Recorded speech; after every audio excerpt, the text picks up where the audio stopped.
Perusahaan terkaya di Indonesia perusahaan keluarga. Artinya batik ini juga bisa nih jadi perusahaan terbesar di Indonesia. Kalau misalnya ada yang mau untuk membuatnya dan mengolahnya secara profesional. Yang mau menggeser menjadi sebuah perusahaan yang benar-benar profesional itu memang nggak banyak. Nggak banyak, tapi ada contohnya.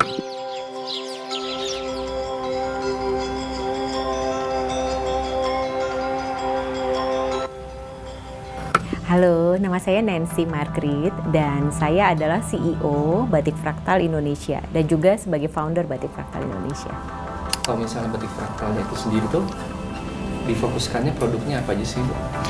Kalau untuk Batik Fractal sebagai sebuah brand difokuskannya memang banyak sekali ke produk fashion. Karena kalau untuk lokal batik itu dikenal para penggunanya sebagai produk fashion. Tetapi saat ini sudah banyak sekali permintaan produk-produk lain yang berbasis batik, misalnya merchandise atau home decor. Karena Batik Fractal itu bukan berasal dari tradisi, tapi berasal dari inovasi, ya Batik Fractal itu rumahnya ada di Bandung gitu. Karena Bandung itu memang ya salah satu pusat inovasi ya di Indonesia ya. Di masa itu tuh orang mungkin akan kaget kayak, kok ada sih batik menggunakan teknologi, itu respon orang-orang pada saat itu gimana? Memang Batik Fractal ini dimulai tahun 2007. Jadi 2007 kami melakukan riset, setelah itu risetnya dipublikasikan. Nah, karena riset kami dipublikasikan di Eropa, itu bukan sesuatu yang aneh. Namun ketika diaplikasikan atau dipublikasikan di Indonesia, jadi merupakan sesuatu yang sangat baru sekali. Jadi sebetulnya kebaruannya tetap ada kalau di Eropa, tetapi ketika masuk di Indonesia, dia bergabung dengan atau menyentuh konteks budaya. Nah, ketika menyentuh konteks budaya, sesuatu yang saintifik dan digital itu ada resistensinya, gitu. Jadi ketika dimunculkan pertama kali di Indonesia, memang banyak resistensi. Jadi banyak yang menolak, banyak yang menganggap ini adalah penghinaan terhadap batik, blasphemy to our culture kayak gitu. Dan ini ditakutkan juga oleh para pembatik-pembatik tradisional, ini akan menggantikan tradisi batik menjadi sesuatu yang industrial gitu. Padahal sebetulnya kan tidak. Nah, saat itu kondisinya seperti itu. Saat itu prosesnya tetap dibantu oleh tangan manusia atau dari mesin? Nah, inovasi Batik Fractal yang diaplikasikan dengan software Jebatik ini, itu toolsnya fokus pada variasi motif. Jadi kreasi motif. Untuk aplikasinya ke berbagai material itu benar-benar tergantung siapa yang mau pakai. Kalau misalnya ini akan kita pakai untuk menggunakan memperkaya batik tradisional, ya tentunya metode produksinya nanti akan ke canting cap atau ke batik tulis dan sebagainya. Jadi keputusannya seperti apa itu really depends on the users. Kalau decision dari Batik Fractal sendiri, apakah software ini nanti dipakai sepenuhnya untuk industri atau untuk memperkaya UMKM batik tradisional? Buat kita, fokus kita adalah untuk membantu meningkatkan UMKM batik tradisional. Itu our decision dan position. Jadi di sana. Itulah sebabnya software Batik Fractal ini atau software Jebatik ini semuanya user interaction-nya, UI UX-nya itu dibuat semirip mungkin dan sebaik mungkin untuk mewadahi pembuatan batik tradisional. Jadi prosesnya itu sebetulnya nggak aneh-aneh banget. Seperti kalau kita membuat sebuah motif batik atau membuat produk batik ya. Pertama kita lihat motif apa nih yang mau kita buat. Batik Fractal selalu terinspirasi dari motif tradisional yang direkayasa menjadi modern dengan menggunakan software. Jadi kita lihat motif tradisional apa nih yang menjadi inspirasi kita. Setelah itu di-redesign atau direkayasa ulang dengan menggunakan software Jebatik, menggunakan algoritma Fractal tadi. Setelah itu jadi kertas kerja nih, di-print kertas kerjanya. Kertas kerja ini kemudian kalau mau buat batik cap, dibuat capnya. Kalau mau dibuat batik tulis, dia langsung di-trace di atas kain. Setelah itu dicanting. Setelah itu masuk ke proses pembatikan tradisional biasa. Fractalnya ternyata fractal itu adalah sebuah term di matematika. Betul. Itu tuh apa sih sebenarnya, Bu?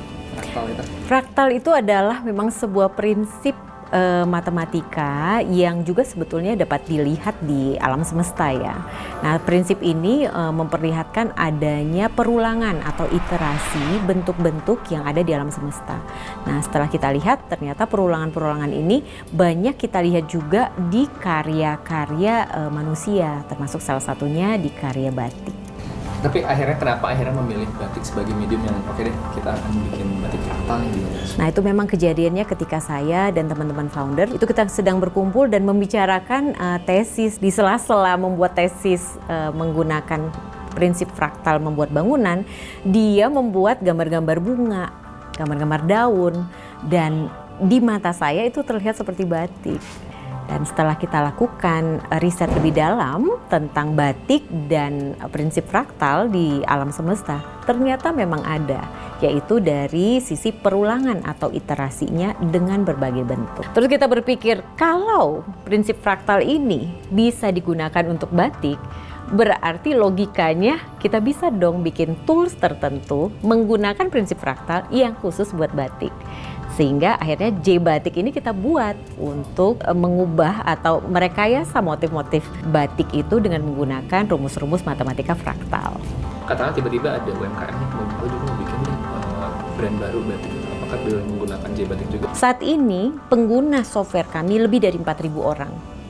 Dan ini di-encourage untuk semua pembatik bisa menggunakan software ini untuk mendesain motif-motifnya. Jadi kita ingin bahkan seluruh pembatik di Indonesia ini menggunakan software kita dan menggunakan tools ini untuk meningkatkan produksinya, untuk memastikan motif-motif mereka bisa masuk ke pasar modern. Jadi kita encourage bahkan gitu. Jadi tidak ada tuh yang namanya batik fraktal atau software J-Batik hanya bisa dipakai oleh batik fraktal, tidak mungkin. Karena saat ini di Sukabumi kita memberdayakan 30 UMKM dan 30 UMKM ini punya software batik fraktal untuk membuat motif sendiri. Rumah batik fraktal ini apa sih sebenarnya? Ini kan ya aku tahu baru lah ya, baru sekitar 2 bulan. Sebenarnya apa sih? Jadi rumah batik fraktal LPS ya, ini lengkapnya namanya rumah batik fraktal LPS. Ini adalah sebuah hub atau sebuah space yang memang kita ciptakan dalam rangka pelatihan jangka panjang bersama Lembaga Penjamin Simpanan. Jadi tahun 2023 kita sudah memulai pelatihan, sampai nanti 2025 pelatihan akan berlanjut terus. Di dalam pendampingan jangka panjang ini, kita bertugas membuat ekosistem batik.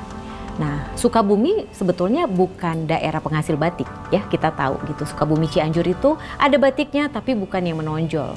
Pembatik-pembatik di Sukabumi ini masih tersebar. Tugas kita membuat ekosistem. Ekosistem ini bukan hanya ekosistem untuk membuat batiknya, tapi juga mengkomersialisasikannya. Gitu. Ketika kita mengkomersialisasikan batik, itu dibutuhkan sebuah space untuk memasarkan. Gitu. Sehingga dibutuhkanlah nih ya tempat galeri untuk memajang produk-produk hasil pelatihan yang nanti di mana orang bisa datang melihat dan langsung membeli. Nah, kalau sudah membeli artinya sudah menggerakkan perekonomian.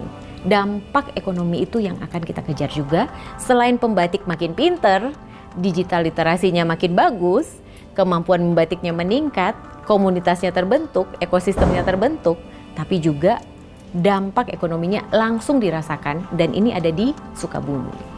Kenapa Sukabumi sih yang dipilih sebetulnya ya untuk rumah batik ini? Itu keputusan dari LPS. Nah, kami bekerja sama dengan Lembaga Penjamin Simpanan.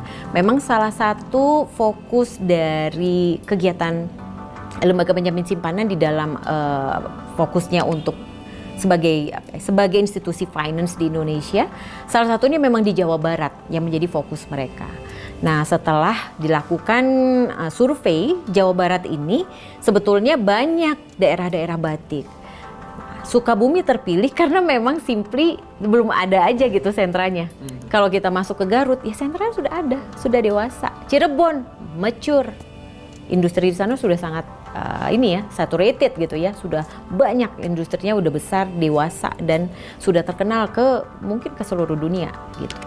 Sukabumi ini nggak ada, tapi ada nih pelaku-pelaku kecil yang masih tersebar dan masih perlu dibantu. Nah, kelihatannya Dari itu alasannya kenapa Lembaga Penjamin Simpanan menugaskan kami untuk membuat di sini. Apakah ini menjadi pertama di Indonesia? Yes, karena selama ini Batik Fraktal tidak pernah membuat membuat rumah batik ya di manapun. Kami melakukan pelatihan di sebuah komunitas yang kami tinggalkan ilmunya, tapi tidak ada fisiknya gitu ya, karena kan pelatihannya pelatihan capacity ya, kapasitas yang dilatih. Tapi di sini sampai infrastruktur bangunannya ada dan kita membuat pusat batik dengan teknologi tinggi pertama di Indonesia ya, karena memang komitmen dari Lembaga Penjamin Simpanannya. Sistemnya kayak kelas gitu ya? Jadi kalau untuk fasilitas belajar itu memang dengan UMKM yang sudah kita pilih. Jadi nggak bisa sembarangan datang nih. Jadi kita sudah kurasi, nih ada 30 UMKM yang ikut dalam pelatihan ini dari tahun 2023 dan harus terus sampai 2025. Mereka itu kayak masuk SMP gitu, SMP 3 tahun ya nggak bisa keluar gitu ya, kalau mau lulus gitu. Jadi kita buat pelatihan ini berjenjang karena kita punya punya visi untuk membawa para pembatik-pembatik Sukabumi dan karyanya ini sampai ke fase internasional. Bentuknya memang kelas-kelas yang sudah dirancang dari awal tahun kita udah rancang dan mereka harus ikut terus. Di tahun ini ada sekitar 20-an kelas ya yang nanti yang sudah mereka ikuti. Tahun ini pelatihannya udah selesai dan di akhir selalu akan ada unjuk karya. Unjuk karya itu berupa fashion show dan pameran biasanya di penghujung tahun. Jadi tahun ini nanti bulan Desember akan ada fashion show di Jakarta. Tahun lalu hasil karyanya ditampilkan fashion show di Sukabumi. Tahun depan nanti akan ada di luar negeri. Free atau? Free. Bukan hanya free, kita juga membayar mereka untuk datang. Oh iya. Betul. Ongkos juga dibayar. Jadi kita ada biaya namanya beasiswa Batik Fraktal. Jadi kita bayar mereka untuk datang. Belajar tuh dibayar, persis kayak beasiswa. Apa sih yang bikin Batik Fraktal bisa bertahan? Oke. Kenapa Batik Fraktal bisa bertahan 2007 hingga sekarang? Sebetulnya perjalanan itu juga tidak mudah ya, ada naik turun. Ya baik dari sisi bisnis maupun dari sisi bagaimana kita menyikapi pasar atau menyikapi kemajuan teknologi gitu. Nah, kalau dari sisi pandang aku sebagai founder yang terus menjaga api perusahaan ini bisa nyala terus, itu banyak sekali sisinya. Pertama dari sisi bisnis. Dan kedua dari sisi manajemen atau kekompakan internal. Dan yang ketiga dari bagaimana kita mempunyai visi untuk ikut terus dalam kemajuan inovasi dan teknologi. Gitu. Nah 3 ini memang harus benar-benar dijalani dan harus dijaga. Nah itu banyak banyak kisahnya di baliknya. Tapi kalau dari saya mungkin singkatnya bisa saya sebutkan bahwa pemilik atau pendiri Batik Fraktal ini tidak tergoyahkan kekompakannya, itu mungkin satu. Jadi kita selalu satu suara dan selalu kompak. Yang kedua, kita punya visi yang jauh lebih besar daripada sekedar profit. Gitu. Jadi ada keinginan untuk berinovasi, ada keinginan untuk memberikan dampak. Itu sebetulnya yang membuat kita terus maju gitu, membuat kita nggak berhenti. Gitu. Jadi profitnya itu memang bukan di prioritas pertama gitu, tapi itu menjadi prioritas yang berikutnya. Tetapi yang kita utamakan adalah bagaimana caranya kita berdampak dan kita tetap berinovasi. Keren. Ada pesan nggak mungkin buat terutama hal yang tadi kali ke UMKM? Sebenarnya ini susah gampang ya, terutama kalau UMKM berbasis budaya. Nah ini memang berbeda. Batik ini adalah sebuah bisnis yang secara naturalnya dia turun-temurun. Harus kita ingat lagi, perusahaan-perusahaan terbesar di dunia ini adalah perusahaan keluarga yang umurnya tuh ratusan tahun. Perusahaan terkaya di Indonesia perusahaan keluarga. Artinya batik ini juga bisa nih jadi perusahaan terbesar di Indonesia kalau misalnya ada yang mau untuk membuatnya dan mengolahnya secara profesional. Gitu. Yang mau menggeser menjadi sebuah perusahaan yang benar-benar profesional itu memang nggak banyak. Tapi ada contohnya, batik keris. Batik Danar Hadi itu sudah generasi ketiga keempat gitu. Sampai mereka begitu besar dan saya nggak yakin mereka akan hancur gitu, makin besar malah. Oke, udah sih.